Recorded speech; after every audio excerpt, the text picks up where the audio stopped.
Alors, bienvenue mes chers élèves dans cette vidéo dans laquelle on va étudier le deuxième chapitre intitulé le système musculaire. On va commencer par notre plan d'aujourd'hui qui est formé par trois activités principales. Dans la première, on va étudier le rôle et les caractéristiques des muscles squelettiques.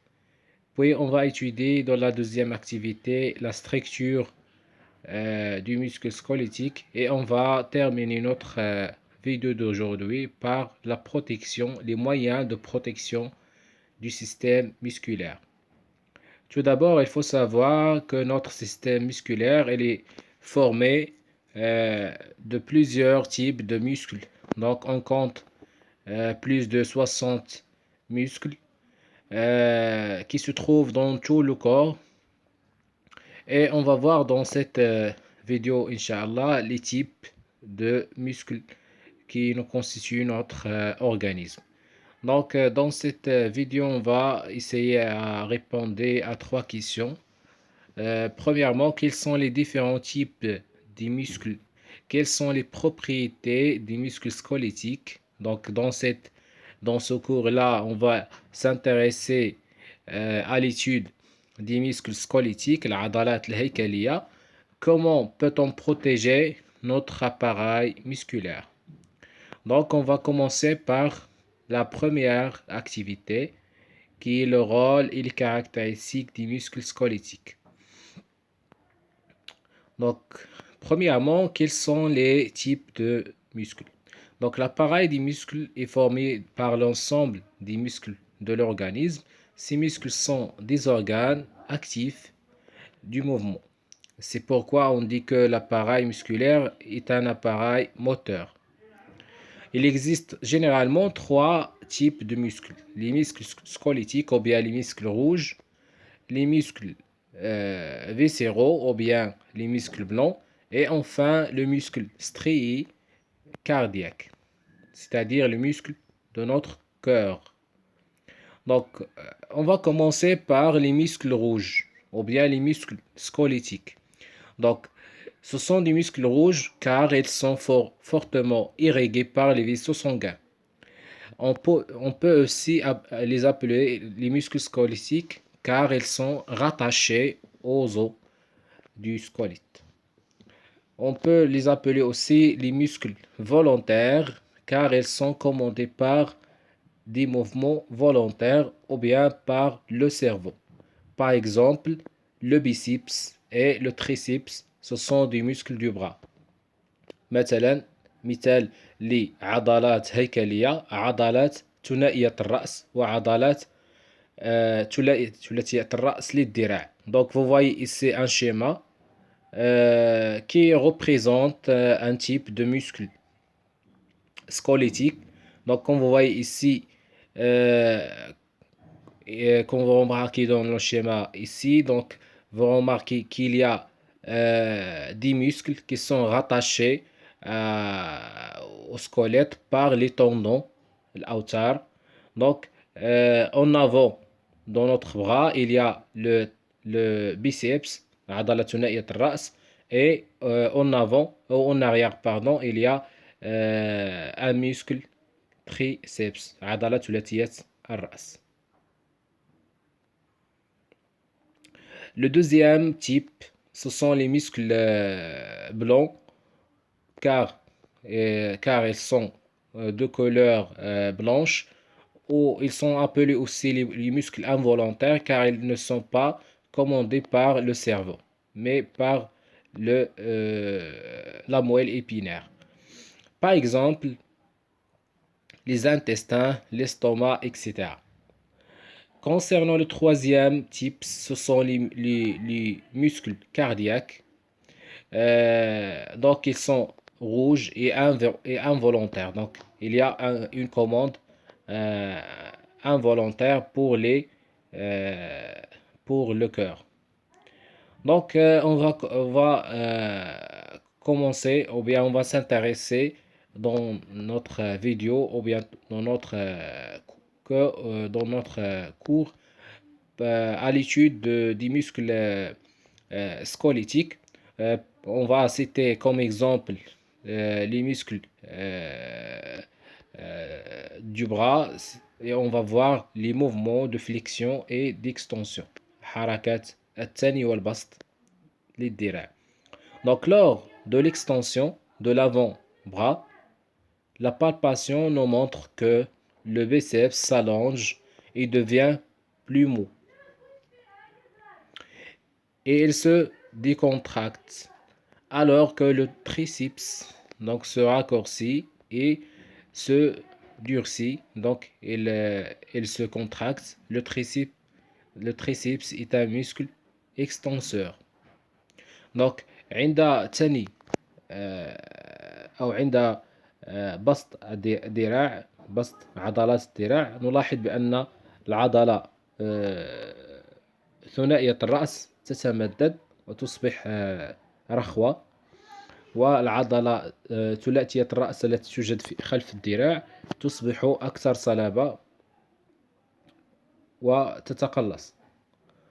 Donc, lors de la flexion de l'avant-bras, nous constatons par palpation que le biceps, donc muscle antérieur du bras, donc se raccourcit, se durcit. Donc عندما نقوم بثني الذراع نلاحظ بأن العضلة الأمامية ثنائية الرأس تصبح أكثر صلابة وتصبح كذلك متقلصة. Donc le changement d'état de ce muscle par rapport au repos donc provoque évidemment le rapprochement de l'avant-bras vers le bras. Le biceps donc c'est un muscle fléchisseur. Donc lors de la même flexion, le triceps, donc muscle postérieur du bras, donc reste allongé et mou. Donc comme vous remarquez dans les mouvements de flexion et d'extension, il y a toujours antagonisme entre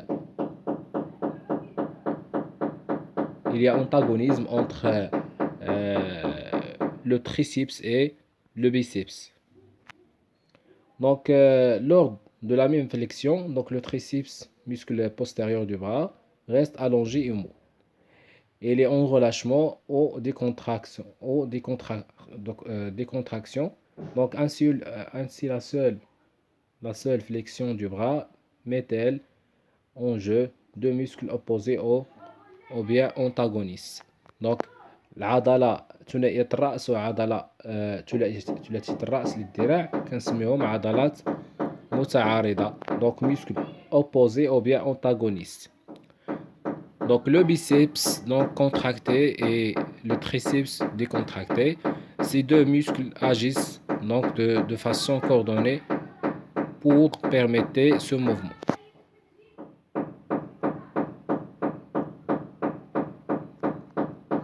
Donc lors de la flexion et lors de l'extension, quelles sont les remarques que vous avez constatées? Donc lors de la flexion, donc on constate que le biceps donc se raccourcit et se gonfle. On dit qu'il se contracte. عند ثني الذراع نلاحظ بأن عضلة ثنائية الرأس تنتفخ وتصبح متقلصة. Et le triceps s'allonge et se rétrécit. On dit qu'il se relâche. بينما عضلة ثلاثية الرأس تتمدد وترتخي. Lors de l'extension, c'est-à-dire في عند بسط الذراع, le biceps s'allonge et se rétrécit. On dit qu'il se relâche. Concernant le triceps, donc il raccourcit et se gonfle. On dit qu'il se contracte. Donc c'est l'inverse. Donc entre le mouvement de la flexion et le mouvement de l'extension, il y a toujours antagonisme ou bien des mouvements opposés entre le triceps et le biceps. Donc le biceps et le triceps donc fonctionnent de façon opposée, contractés et inversement. Donc on les appelle des muscles antagonistes. Donc voici un schéma qui représente les mouvements de flexion et les mouvements d'extension. Donc on voit ici, donc toujours il y a un antagonisme entre les deux muscles, entre le biceps et le triceps. Donc ce qui va permettre de réaliser les mouvements. Par exemple, les mouvements de flexion et d'extension.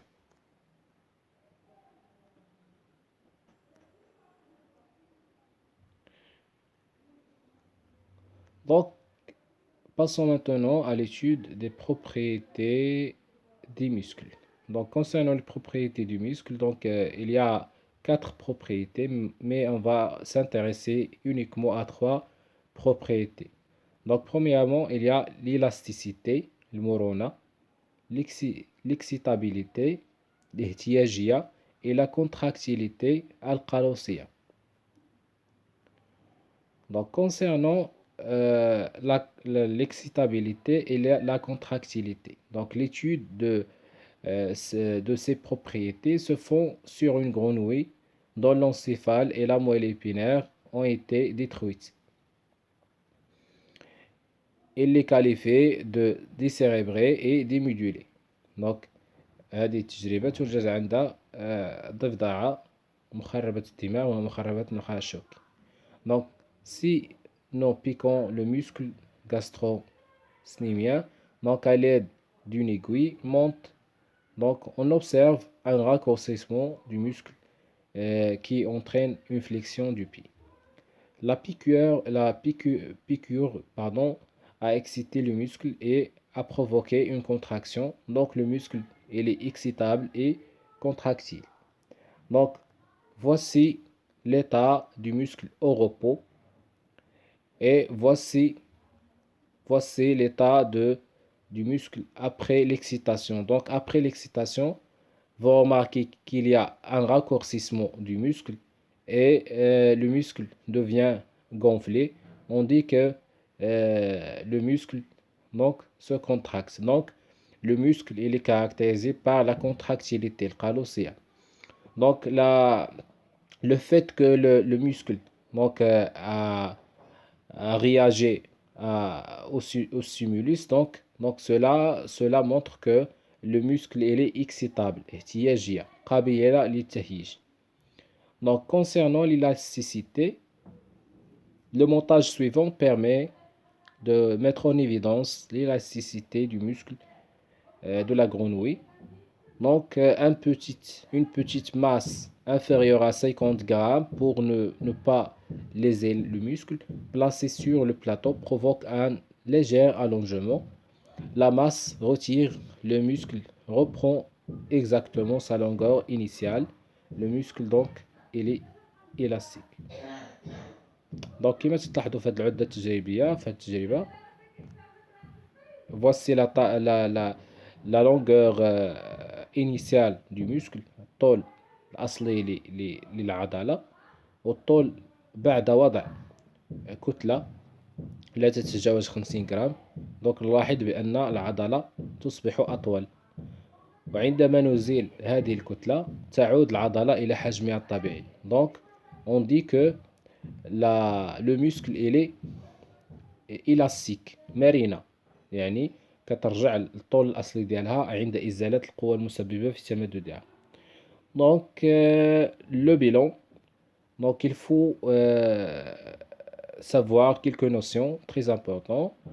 Premièrement, l'extensibilité, c'est la faculté d'étirement.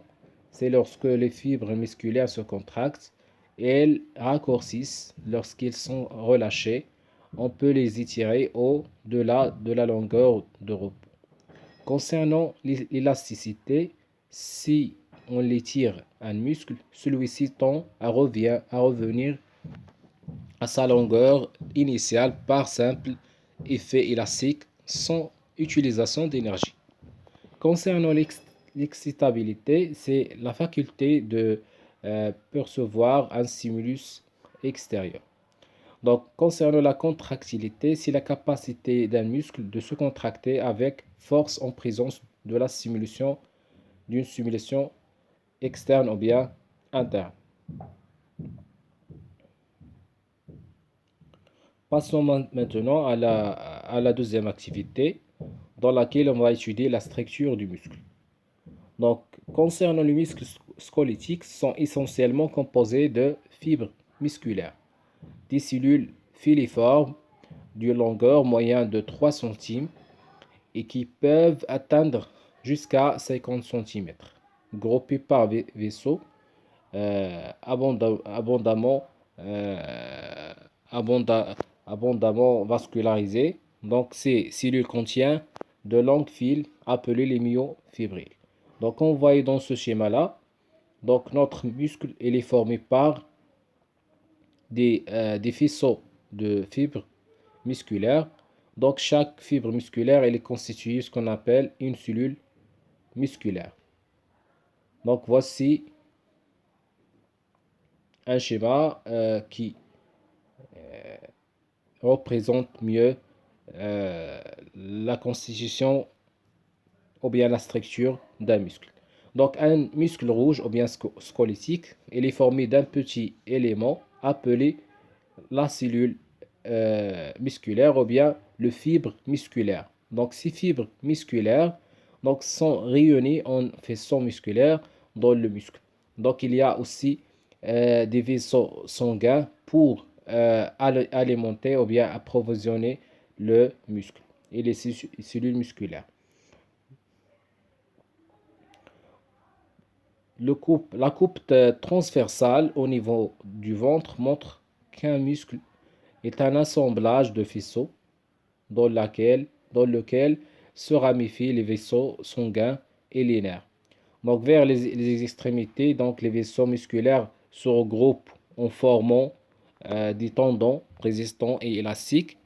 Les fibres des tendons se poursuivent dans les tissus osseux, assurant ainsi l'union étroite du muscle de l'os. Donc voici la structure de notre muscle. Donc elle est formée par des fibres musculaires. Chaque fibre elle est constituée de ce qu'on appelle une cellule musculaire. Donc l'observation microscopique montre que chaque vaisseau est formé par plusieurs fibres musculaires. Les fibres musculaires, ce sont des cellules géantes à plusieurs noyaux. Donc voici une photo qui vous montre la structure du muscle. Donc le muscle est formé par des nerfs et par des vaisseaux sanguins et aussi il est formé par des vaisseaux. Donc sanguins et aussi par des faisceaux de fibres musculaires. Donc chaque vaisseau donc il est formé par des fibres musculaires. Donc chaque fibre musculaire elle est constituée euh, une cellule musculaire. Donc la cellule musculaire c'est une cellule très allongée et elle est comme vous voyez ici donc elle est formée par plusieurs noyaux. Donc on dit qu'il est euh, polynucléaire. Donc il est formé par les trois éléments principaux d'une cellule, le cytoplasme, la membrane cytoplasmique et le noyau. Donc, c'est quoi une synapse neuromusculaire? Le synapse, une synapse neuromusculaire, donc c'est une zone où il y a un contact entre un nerf nerveux et des fibres musculaires. Donc,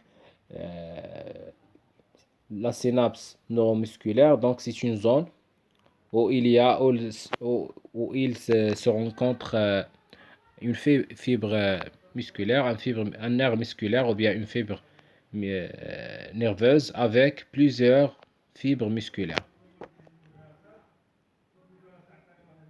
Concernant les besoins de la cellule musculaire ou bien des cellules musculaires, donc on voyait dans ce document-là, donc comme toutes les cellules de notre corps, donc la cellule musculaire ou bien le muscle, donc il est besoin de dioxyde d'oxygène, donc il va consommer aussi le glucose qui est un nutriment utilisé pour les cellules. Donc, et aussi on aura la formation et la libération de dioxyde de carbone et des déchets. Comme vous voyez dans ce tableau-là, donc ce tableau montre la composition du sang dans le muscle et la composition de sang sortant du muscle. Donc, comme vous voyez ici, donc d'après le tableau, donc on constate qu'il y a une grande quantité d'oxygène et de glucose dans le sang entrant dans le muscle par rapport à la quantité de dioxygène et du glucose dans le sang sortant du muscle et inversement pour le dioxyde de carbone.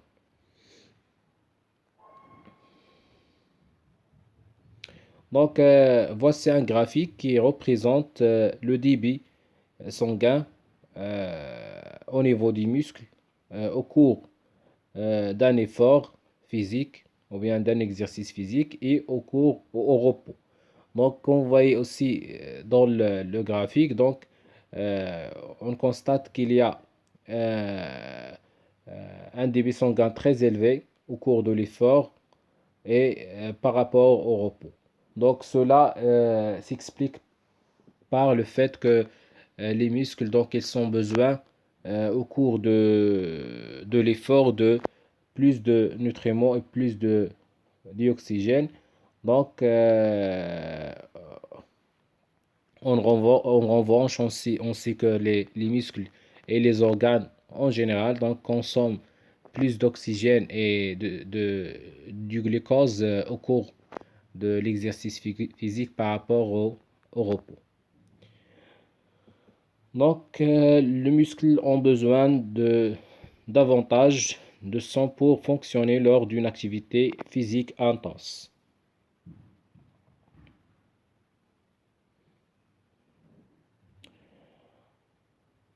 Donc, pour terminer, donc, on va passer à la dernière activité, donc, qui concerne les perturbations et la prévention du système musculaire. Donc, concernant les accidents musculaires, donc, il y a plusieurs types. Donc, par exemple, la déchirure musculaire qui est provoquée par des efforts musculaires intenses. Aussi, la crampe qui est provoquée par la contraction de tous les muscles. La tendite, c'est une inflammation des tendons due au virus. Il y a aussi l'élongation d'un muscle correspond à un étirement trop important de certaines fibres musculaires. Si l'étirement est trop important et que les fibres sont rompues, c'est le claquage. Dans le cas où plusieurs faisceaux donc de fibres se rompent, donc on parle de déchirure musculaire. Donc concernant la protection de notre système musculaire, donc il faut chauffer avant de chaque exercice physique. Donc il faut se reposer et laisser aux muscles le temps de se reposer. Donc il faut aussi éviter de faire des fortes physiques prolongées et manger équilibrément. Et merci pour votre attention. On se verra, Inch'Allah, dans une nouvelle vidéo, Inch'Allah.